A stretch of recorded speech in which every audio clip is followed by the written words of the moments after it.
Você tem alguma noção de quando o esporte surgiu? O esporte surgiu há muitos anos, tantos que a missão de definir uma data exata para o seu surgimento é quase que impossível. Diversos estudiosos apontam que já na época primitiva havia a prática de esportes, onde nessa era os seres primitivos utilizavam de suas habilidades para a própria sobrevivência. Dessa forma, eles precisavam lutar, correr, saltar, lançar objetos, praticar o arco e flecha, além de nadar e praticar outras atividades que hoje em dia são modalidades esportivas específicas, presentes em muitos eventos. Há alguns indícios sobre o início da realização de algumas práticas esportivas. Podemos observar que, por volta de 1850 a.C., foi descoberto no Egito um mural com imagens que mostravam a luta em vários movimentos. Na Irlanda, ocorreram arremessos em 1830 a.C. e salto em altura em 1160 a.C. Vestígios dos primeiros esquiadores são apontados na Noruega e dos primeiros remadores e pescadores na Rússia. No Brasil, podemos considerar que diversos esportes eram praticados já pelos povos indígenas, como arco e flecha, canoagem, natação, corridas e vários outros. Contudo, é notório que na época não eram consideradas atividades esportivas, visto que sua utilização era apenas pela necessidade e a utilidade que apresentavam na época. Portanto, é correto afirmar que eram praticadas atividades físicas e não esportes, como algumas pessoas acreditam. As fases do esporte.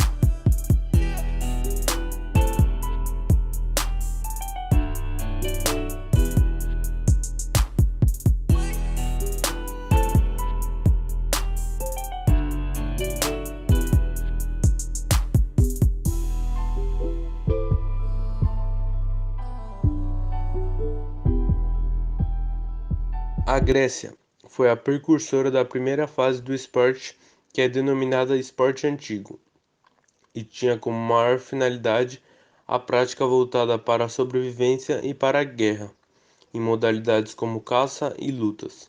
Por sinal, os Jogos Olímpicos surgem nessa época, onde predomina no mesmo um cunho muito mais religioso e espiritual, que visava uma prática voltada aos deuses do Olimpo. Já a segunda fase é chamada de esporte moderno e surge com a mudança no estilo de vida das pessoas com a chegada da Revolução Industrial, onde as práticas perdem seu significado religioso e agressivo.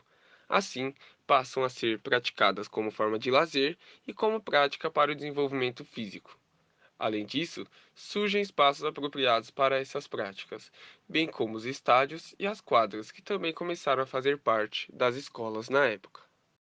A última fase é denominada como um esporte contemporâneo e chega para tentar democratizar as práticas, buscando tornar a grande maioria das modalidades acessíveis a todos, independente de idade, condição financeira, status social, cor, gênero e outros aspectos sociais.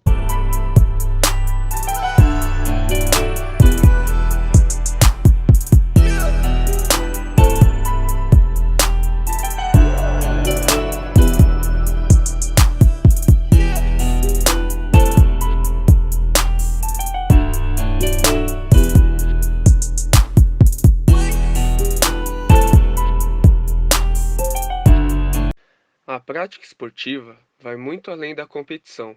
Historicamente, podemos ver que as atividades físicas transformaram a vida de muitas pessoas que anteriormente se encontravam em situações instáveis e de vulnerabilidade social. Márcia Regina, de 44 anos, é um dos muitos exemplos de superação que a atividade física pode proporcionar. Márcia trouxe a sua transformação de vida em forma de depoimento para o Ministério da Saúde em uma breve entrevista. Né, a minha autoestima que melhorou, a corrida também me deu uma grande questão importante na minha vida, que foi a socialização com o grupo, principalmente com o grupo de corrida que eu faço parte hoje, que é o Suando a Camisa. E eles me deram uma grande oportunidade, né, de fazer um trabalho como a Flores Bela, que é a palhaça, que eu trabalho hoje com crianças carentes e nas nossas corridas para incentivar atividades físicas para as crianças. Além das atividades físicas, da minha alimentação saudável, eu também decidi fazer meditação. E claro, a meditação me ajuda a seguir nesse estilo de vida saudável que eu quero para minha vida sempre. Então faça você também, faça uma atividade que te dê prazer, que te traga felicidade, porque é isso que mais vale na nossa vida. Podemos presenciar mais uma história de superação no depoimento do jogador de futebol Michael para a TV do Goiás Esporte Clube em 2017, onde o jogador conta a sua história de luta e persistência, de como deixou para trás a vida do álcool e das drogas e renasceu por meio do futebol. Aí eu falei, vou pra igreja, mano. De repente, 2 dias depois, eu recebo uma oportunidade. O Fabrício Carvalho estava no Goiânia. Chegou e perguntou, você não quer uma oportunidade? Aí eu baixei a cabeça assim e falei, mano, a oportunidade é o que eu mais quero, mano. Só falta alguém me acreditar em mim e me ajudar.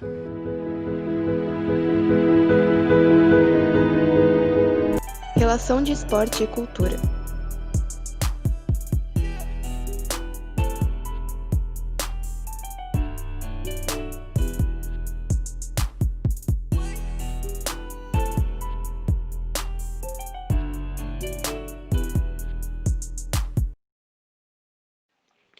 O esporte e a cultura estão ligados diretamente, já que por meio dele muitos aspectos culturais são demonstrados e podem ser perpetuados de maneira prática. Além de que, as práticas esportivas também podem estar inseridas na cultura de um local. Como podemos analisar o Brasil, conhecido como o país do futebol, esporte que virou tradição no nosso país, sendo praticado por milhões de brasileiros e brasileiras de maneira democrática. Podemos ver crianças, jovens e adultos, dos mais ricos aos mais pobres com a bola no pé. Outro exemplo, agora citando o esporte como ferramenta de propagação cultural, é a capoeira, que perpetua diversos elementos da cultura afro-brasileira até os dias de hoje, numa modalidade que utiliza dos movimentos, instrumentos, ritmos e músicas que têm como base os mesmos que os escravos utilizavam nas senzalas.